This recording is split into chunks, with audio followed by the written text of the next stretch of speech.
Video எடுத்துட்டு அந்த கூட வந்தவனை மிரட்டி அவனை அடித்து துரத்திட்டு இந்த பெண்ணை வந்து கற்பழிச்சிருக்கான். ஒருத்தன் எப்படி பண்ண முடியும்?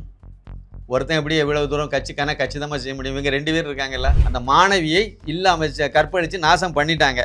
இப்போ வந்து அந்த வீடியோ எடுத்ததை நான் வந்து வெளியே விட்டுருன்னு சொல்லிட்டு மிரட்டி எடுத்து அவனை துரத்தி விட்டா, அடித்து துரத்திட்டாங்க, அவ்வளோதான். இந்த பெண்ணை வந்து அதை சொல்லி கெஞ்சிரு, மாதவிடாயின்னு சொல்லியிருக்கு. அது திமுக காரங்கிறது தெரிஞ்சு போச்சு. அவன் திமுகவின் சைதை கிழக்கு, நான் சொன்ன பார்த்தீங்களா, சைதை கிழக்கு பகுதி மாணவர் அணி துணை அமைப்பாளர். இந்த ரவுடிகளெல்லாம் கொண்டு மாணவர் அணி அமைப்பாளர் வச்சு இந்த கட்சி எந்த லட்சணத்தில் இருக்குங்கிறதுக்கு இந்த ஒன்றே உதாரணத்துக்கு போதும். இவங்களெல்லாம் போய் கட்சியில் வச்சு இவங்களெல்லாம் கொண்டு போய் கொண்டாடுனீங்கன்னா மக்கள் திண்டாடத்தானே செய்யணும்.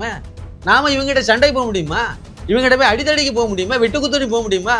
ஓட்டுன்னு ஒன்று இருக்குல்ல, அதை கரெக்டாக நம்ம போட்டால் போதும். அண்ணா பல்கலைக்கழகம் எங்கே இருக்குது? அதே சைதாப்பேட்டை பகுதியில் இருக்குது. விஷயம் அங்கே தான் நடக்குது. சைதாப்பேட்டை பகுதியில் வந்து அண்ணா பல்கலைக்கழகம் இருக்குது.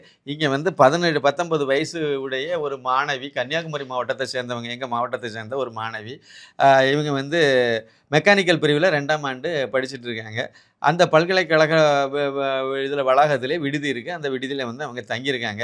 23ஆம் தேதி, கடந்த 23ஆம் தேதி இவங்க வந்து நைட்டு 8 மணிக்கு அளவில் வந்து பல்கலைக்கழக வளாகத்தில் வந்து அங்கே ஒரு நெடுஞ்சாலை ஆய்வகம் கட்டடத்துக்கு பின்புறத்தில் அமர்ந்து இவருடைய பாய் ஃப்ரெண்டு கூட பேசிகிட்டு இருந்திருக்காங்க. பேசிகிட்டு இருந்தாங்கன்னு இல்லை, அங்கே ஏதோ தப்பு பண்ணியிருக்காங்க. என்னை பொறுத்த வரைக்கும் அதை அப்படி தான் புரிஞ்சிக்க முடியுது.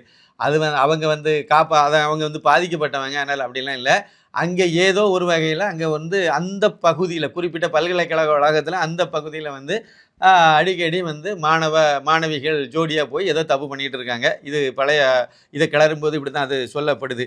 அதனால் இந்த மாதிரி தப்பு பண்ணிகிட்டு இருக்கிறத வந்து ஒருத்தன் இதை தெரிஞ்ச ஒருத்தன் தொடர்ந்து வந்து திமுககாரன் தொடர்ந்து வந்து அங்கே வந்து இதெல்லாம் பார்த்து எடுத்துகிட்டு போய் வீடியோ எடுத்து மிரட்டுறது, அப்புறம் அந்த பெண்ணை வந்து இவன் வந்து கற்பழிச்சிட்டு போகிறது. இது ஒரு தொடர்கதையாக ஒரு கேபிச்சுவல் அஃபண்டராக ஒருத்தன் வந்து பண்ணியிருக்கான், அவன் திமுககாரன். அதே மாதிரி இந்த பெண்ணு இந்த சம்பவத்துலையும் வீடியோ எடுத்திருக்கான். வீடியோ எடுத்துட்டு அந்த கூட வந்தவனை மிரட்டி அவனை அடித்து துரத்திட்டு இந்த பெண்ணை வந்து கற்பழிச்சிருக்கான். ஒருத்தன் எப்படி பண்ண முடியும்? ஒருத்தன் எப்படி எவ்வளவு தூரம் கச்சிதமாக செய்ய முடியும்? இவங்க 2 பேர் இருக்காங்கல்ல, திருப்பி அடிக்கலாம்ல, அடித்து அவனை வந்து இது பண்ணிடலாம்ல. அப்போ வந்து அவனும் வந்து தானாக வந்து சாதாரணமாக வந்திருக்க மாட்டான். கண்டிப்பாக ஒன்று போதைப் பொருள், இல்லைன்னா வந்து மது, இந்த 2ல் ஏதாவது ஒன்று தான் போட்டுட்டு வந்திருக்கணும். அவன் மூஞ்சியை பார்த்தா அது அப்படி தான் தெரியுது, அந்த வக்கரம் பிடிச்ச முன்னுக்கு மூஞ்சியில். அப்போ வந்து ஏதோ ஒரு இதில் தான் வந்திருக்கணும். அப்போ ஒன்றுக்கு மேற்பட்டவர் இல்லாமல் இதை செயல்படுத்த முடியாது. அப்போ இவங்க வந்து அது வந்து அந்த பொண்ணு கொடுத்த வாக்குறுதியில், அந்த புகார்லலாம் அது 2 பேர், அதை பலர் அப்படிங்கிற கணக்கில் தான் அது சொல்லுது. அவர்கள் அப்படின்னு தான் அது சொல்லியிருக்கு. ஆனால் இவங்க என்ன உருட்டுறாங்கன்னா, ஒருத்தன் மட்டும்தான் வந்த மாதிரி சுற்றுறாங்க. அப்படின்னா இன்னொருத்தன் கூட வந்தது யார்?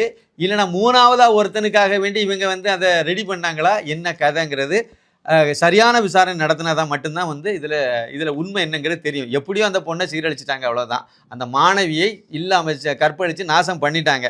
இப்போ வந்து அந்த வீடியோ எடுத்ததை நான் வந்து வெளியே விட்டுருன்னு சொல்லிட்டு மிரட்டி எடுத்து அவனை துரத்தி விட்டா, அடித்து துரத்திட்டாங்க, அவ்வளோதான். இந்த பெண்ணை வந்து அதை சொல்லி கெஞ்சிருக்கு, மாதவிடாயின்னு சொல்லியிருக்கு சார். இதெல்லாம் ரொம்ப வக்கரத்தைன்னு வச்சேன். அது வாயினால சொல்லியிருக்கு, மாதவிடாயின்னு சொல்லியிருக்கு.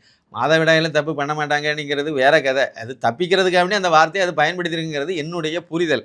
அது அப்படி சொன்ன பிறகு அதை வந்து கற்பழிச்சிருக்கேன். அவனுக்கும் வந்து இவ பொய் சொல்கிறா, தப்பிக்கன்னு சொல்கிறான்னு இது புரிஞ்சு. ஏன்னா அது கேபிச்சுவல் அஃபண்டருங்கிறது என்னுடையது.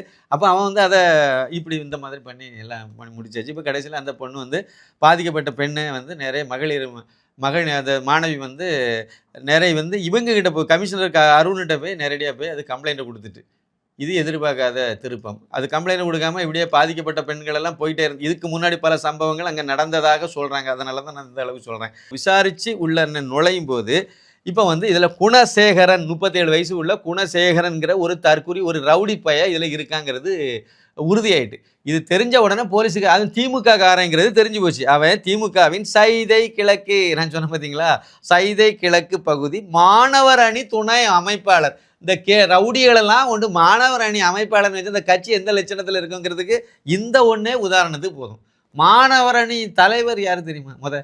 செயலாளர், மாநில அளவில் செயலாளருக்கு பொறுப்பாளர் யார் தெரியுமா? ராஜீவ் காந்திங்கிற பேரில் இருக்கக்கூடிய ஒரு தற்குறி. அது ஒரு தற்குறி தான். அவர் எந்த காலேஜில் படிக்கிறாரு, இல்லை எந்த பள்ளிக்கூடத்தில் என்ன படிச்சுட்டு இருக்காரு? கேவலமா இல்லையா? மாணவர் அணின்னு ஏதாவது ஒரு படிக்கிறவன் தானே மாணவரில் இருக்க முடியும். இவன் வந்து என்ன வேலை பார்த்துட்டு இருக்கான்? அண்ணா பல்கலைக்கழக பக்கத்தில் வந்து அதாவது பிரியாணி கடை வச்சுருக்கான். கடையாக கிடையாது, நடைபாதையில் பிரியாணி வச்சு வித்துட்டு இருக்கான். ஆனால் சொந்த கார் வச்சுருக்கான். அது எப்படி கார் வந்துச்சு?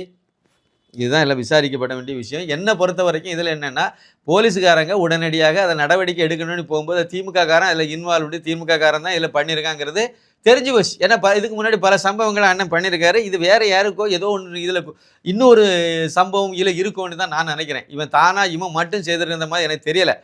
இவன் செய்திருக்கான். இவன் வந்து இன்னொருத்தங்களையும் கொண்டு வந்து இவனுக்கோ ஒருத்தன் விருந்து படைச்சிருக்கான்னு நான் நினைக்கிறேன். ஒருத்தனை 2 பேரை போயிருக்கான்.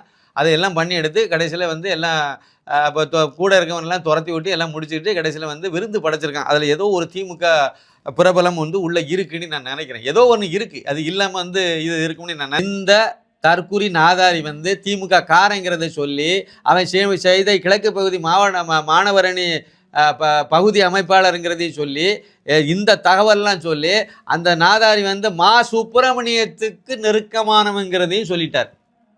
அப்போ திமுக நிர்வாகிங்கிறதையும் பட்டவர்த்தமாக சொல்லிட்டாரு. சுப்பிரமணியத்துக்கு நெருக்கமானவங்கிறதையும் சொல்லிட்டாரு.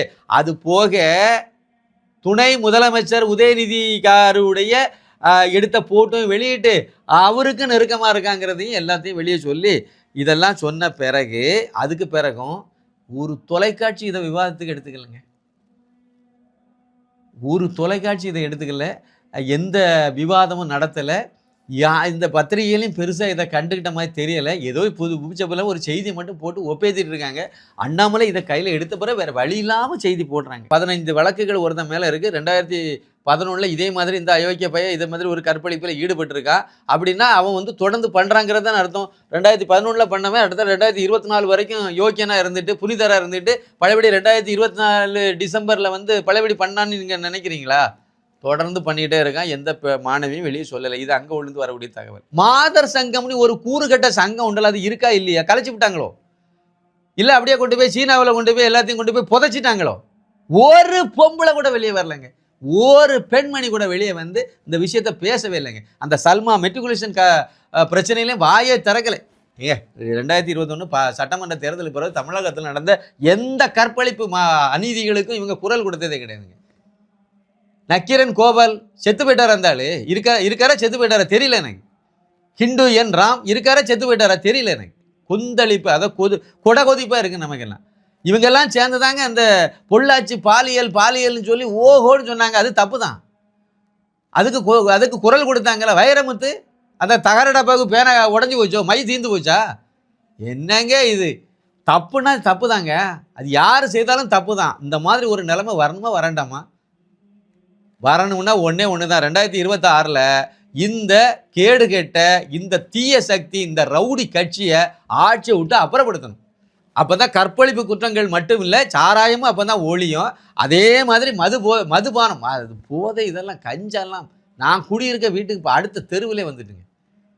ஸ்ரீதேவி குப்பத்தில் பல முறை போலீஸுக்காரங்க பிடிச்சிட்டு போய் பழையபடியும் விட்டுட்டு இருக்காங்க. ஏன்னு எனக்கு தெரியலங்க. எவ்வளவு மோசமான நிலைமையில் சென்னை மாநகருக்குள்ளே தான் நான் சொல்கிறேன். எவ்வளவு மோசமான கேவலமான நிலைமையில் போயிட்டு இருக்கு பாருங்க. இதெல்லாம் மாறணும்னா நம்ம திருந்தணும்.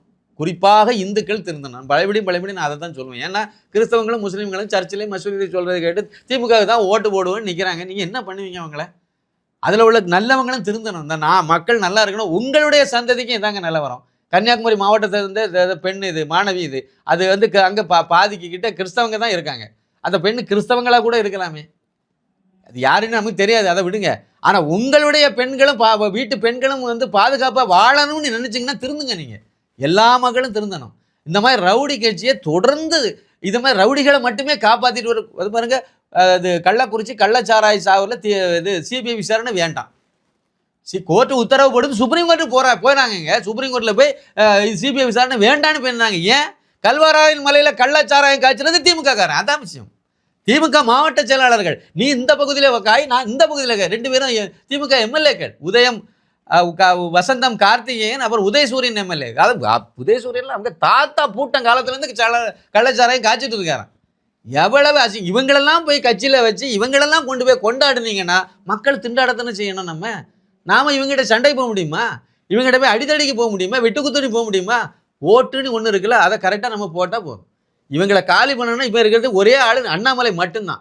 அண்ணாமலையுடைய கரத்தை வலுப்படுதுன்னு அவர் முதலமைச்சர் ஆக்கணும்னா தமிழ்நாடு சுடுகாடா போயிடும். இதுபோன்று முக்கிய நிகழ்வுகள், அரசியல் தகவல்களை ஆழமாகவும் மாறுபட்ட கோணத்திலும் அறிந்து கொள்ள மறக்காமல் உங்கள் IND தமிழ் 24/7 பக்கத்தை பின்பற்றிக் கொள்ளவும். உங்கள் ஒவ்வொரு ஆதரவும் இதுபோன்று பல நிகழ்வுகளின் பின்னணியை அறிய உதவும்.